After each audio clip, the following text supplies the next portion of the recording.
Barak, Yahweh, Alam, Shalom, righteous family. Welcome back to TRU-TALK. And a lot of people like to run to 1 Timothy, verse 4, or chapter 4, verse 3 and 5, to say, hey, we can eat whatever we want. It's not an issue. And those who teach we can't eat whatever we want, then they teaching the doctrines of devils. This is what the apostles warn us about.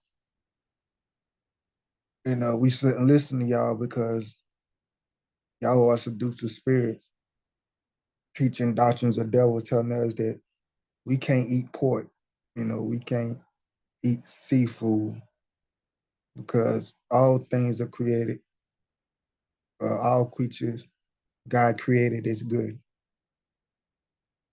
I touched on this before, but let's touch on it again. And let's just start from the beginning. Let's just break this thing down and eat it. You know what I'm saying? Let's not play with our food.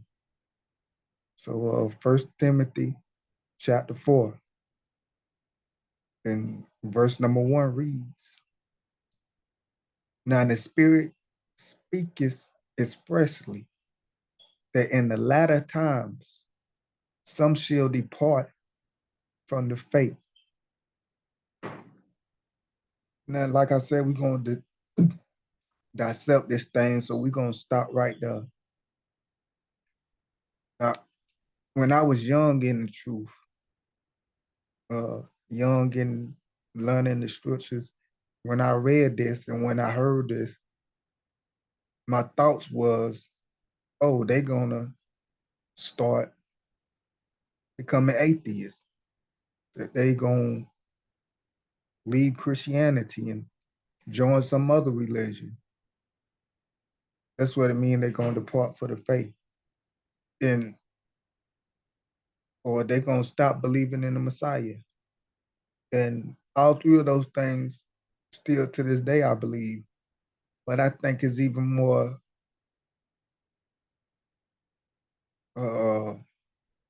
selling than that. Well, I believe a lot of people would still consider themselves Christians.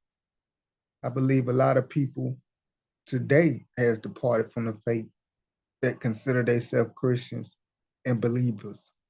Because what faith are we talking about? We're talking about the faith that the apostles preach, the true faith, the faith from the beginning.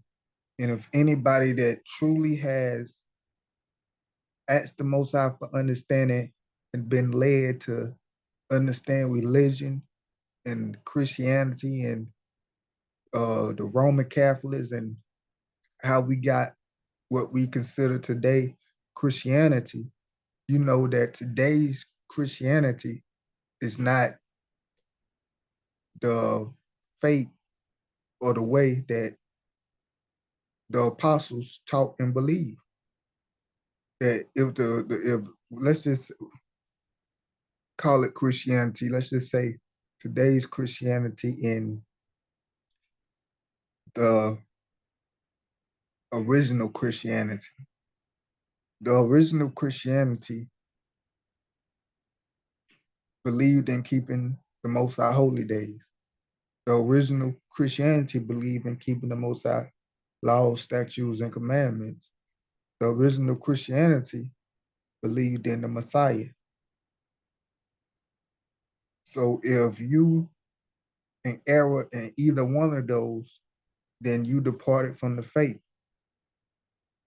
because the faith or the truth of what's really been brought forth does not change. So let's just something to think about, that he was saying that in the latter times, some shall depart from the faith. And we know when the Roman Catholic took over the religion and named it Christianity and started putting pagan holidays, which is the worship of other gods and took away the holy days and took away the Sabbath and the commandments and basically made something new. Basically, you departed away from the faith. And how did they do this? Because people was doing what? Let's keep reading. Giving heed to seducing spirits and doctrines of devils. Well, we know doctrines mean teachings. And when you look at that word devil, it means anyone or anything that oppose God, that's opposite of God, that's trying to stand in the most high way, trying to speak against his word. Now let's think about that. If somebody tell you not to listen to the most high, would you consider that the doctrines of devils? It would be fair to say, hey, if somebody tell me I shouldn't obey the most high and what his words say, then it's fair to say that's the doctrines of devils. So how come today in Christianity, they can tell us not to obey the most high, and that cannot be considered the doctrines of devils? But they don't tell us not to obey the most high. Well, really? Do they tell you to obey the most high? Or do they say things like, oh, that's the Old Testament? Wait a minute, but these are God's words. Oh, but they say, no, that's the Old Testament. It's done away with. So you saying God's words are done away with? You saying I don't have to listen to what God say? You saying everything's in these books that you consider the Old Testament that I ain't got to listen to. So basically tell me I ain't got to listen to the Most High. If you saying what the Most High is saying is done away with, you saying we ain't got to listen to it no more. And what the church has done with these doctrines of devils and seducing spirits has convinced people that the renewed covenant was a different covenant. But the renewed covenant is the same covenant that's just been renewed. So a lot of stuff still will apply, and some things has been modified and changed, but it's the same covenant. And the Most High has not given anyone a license to sin. And if you know the strokes of sin is breaking the law, transgressing of the law.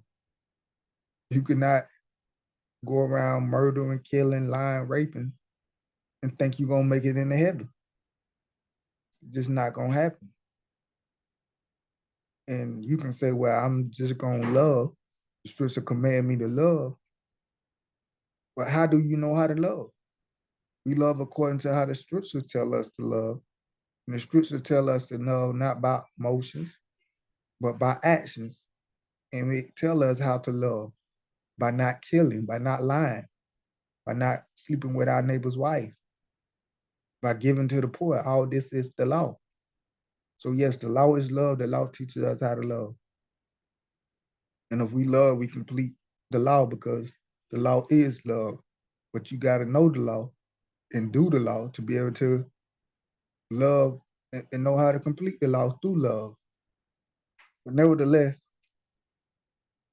it goes on and says, speaking lies and the hypocrites. Once again, let's eat this, dissect it. Speaking lies. Why didn't it just say speaking lies? It says speaking lies and hypocrites.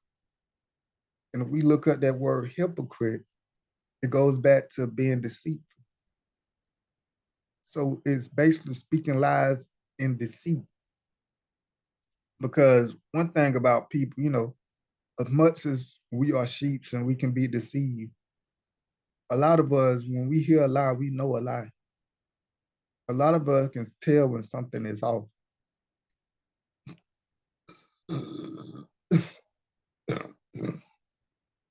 Excuse me. So how the enemy come, he must deceive you. So lies must be in deceit. When he lie to you, it have to be a deceitful lie. A deceitful lie, sometimes it may be mixed with truth. It may have some truth in it. It may sound truthful, but it's a lie. So they use deceit to lie, or they lie in deceit, or lie by deceiving people, having their conscience sealed with a hot iron. Look, I'm just like anybody else. I believe everybody have an opportunity to change their life, to believe in the Messiah, to be saved. But I also, what the most I had to deal with me is some people just not gonna get there. And many people are not gonna get there. Many people, it's like they country seal, like it's so hard pressed. Like I met brothers that would actually twist scriptures to fit their narrative. You will show them that, hey, what you believe is wrong. Instead of them saying, oh, you know how Proverbs says, uh, a fool hate correction, but a wise man's listen to good counsel. Instead of them saying, wow, you gave me good counsel. You corrected me on something I was wrong about. So now you gave me information to be right. So now I won't have to be wrong. I can be right. Thank you for telling me what was right and not let me be in error. Instead of that, they be offended. And they feel like you attacking them. And they will actually twist scriptures to fit their narrative. And it's like, wow, these people really don't fear the Most High. It's like it's done for. They conscience is sealed with a hot iron. You can't get to them. It don't pierce to their country. It don't get to them that they lying on the Most High word. It don't affect them. The only thing that they glad, the only thing that they want, they just want to be right. They just don't want to be wrong. And it don't get to their conscience. You know, we all gotta have a level of conviction. Well, when you do wrong or you know you're wrong, you be convicted about it. But if you're not convicted about the wrong you done, you're gonna continue to do it and not and feel like, hey, in some way you justify. And that's how a lot of people are, sadly but true. And what else would they be doing in these latter days? Forbidden to marriage. Now we can look at this a couple ways because it's many ways to forbid somebody to be married. Uh, One of the ways they forbidden people to be married is the biblical way, when the Most High plainly say you got to play the diary, write up a contract, you know, have go to the father, you know, have a wedding, and after that, set seals the marriage. But we got a lot of brothers and sisters out here teaching that sex is marriage, which is an error. So when you tell people sex is marriage, then you tell them, well, you ain't got to get married because you already married because you had sex with a person. And we know this is not true in the scripture, actually. You know, but just to give you a little background on what's going on here in the scripture, it says when a young man sleep with a virgin, it says that he had to marry her. It didn't say because he slept with her that she was his wife. It said after he sleep with her, and it specifically pointed out a virgin, it says that if she was not married and he slept with her, then he had to marry her. So if sex was marriage, then it would already been done, right? But then he say after he go to the father to get the deed done to marry her, the father had the right to refuse him to marry his daughter. And he would have to pay the dowry, you know, had to pay the price for taking her virginity. But if the father did not allow it, then it was not going down. So we understand that through even that sex is not marriage. Sex is a part of marriage. It's the sealing of marriage. Is what happened, at once you do all that, at the end you have sex. It's the final act, it's the sealing of marriage, but it's not marriage. So that's the dangerous thing when you teach people all you gotta do is have sex and you married. Then people are not gonna get married, and you forbidding people to get married to do what's right because they think they already married by having sex. Another way I can look at this is there's a law in Georgia, I think it's called the obituary or something like that, where a man cannot be married to more than one wife. And we know according to the scriptures, a man can have more than one wife. So if a man and his wife agree to that and he want to get another wife, but you got laws like in Georgia and even people that would not marry them to say, hey, you already married to this woman, so I'm not gonna marry you to another woman. Even though him and his wife agreed on this and the wife okay with it, you got a lot of people that will forbid him to marry another woman. And that's another way we can look at it as people forbidding people to get married. Because it's not against the law for a man to have more than one wife, even though it's not recommending everybody should not do it. It's not against the law. It goes on to say, in commanding to abstain from meats, which Yah has given to be received with thanksgiving. Hold up. So in these last days, people will be commanding people to abstain from meats, which Yah, the Most High, has created to be received. What meats did the Most High created to be received? That word received means to be accepted. Did not the Most High said certain foods was to be received and certain food was not be received? Today we call it the clean and unclean, but biblically it's really food and not food. That's how they seen it. That certain things that the Most High said we could eat was food. What the Most High said we couldn't eat was not considered food. It's just like in today's culture, like in the USA, a dog or a cat is not considered food.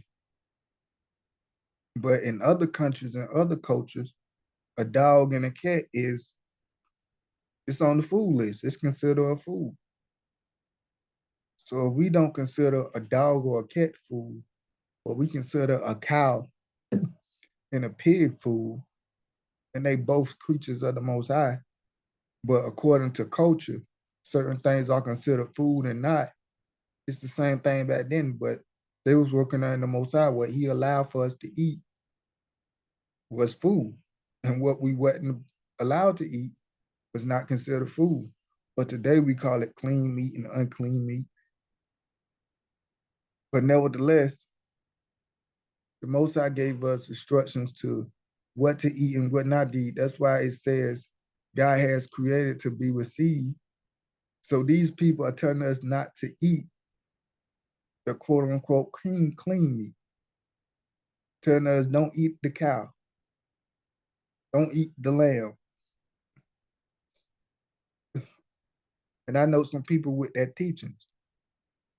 They don't want us to eat meat at all. Now, me, I'm a big fan of the Genesis diet. Well, the most I said, I gave you every plants and herbs to eat. Yes, I believe that's our original diet. And I believe, and me personally, I don't eat that much meat. I try to stay away from meat as much as I can. But it's not a crime or against the law for me to eat the meats that the Most High allowed for us to eat. But I had some people teaching that you're gonna go to hell if you eat meat. And this is what he's talking about. He said to be received, what did the Most High allow for us to be received? Certain meats was allowed to be eaten and not eaten, with thanksgiving of them which believe. Believe what? Believe what the Most High is saying. Believe the words. believe what's written about what you can and can't eat, and know the truth. Do you know the truth? What is the truth? His word is truth. So those that believe and know the truth, we believe that we can eat certain meats and we can't eat certain meats. And we know the truth. We know what the Most High says in his word, that the lamb is clean, that the ox is clean, that's considered food. We can eat it, but we can't eat the blood.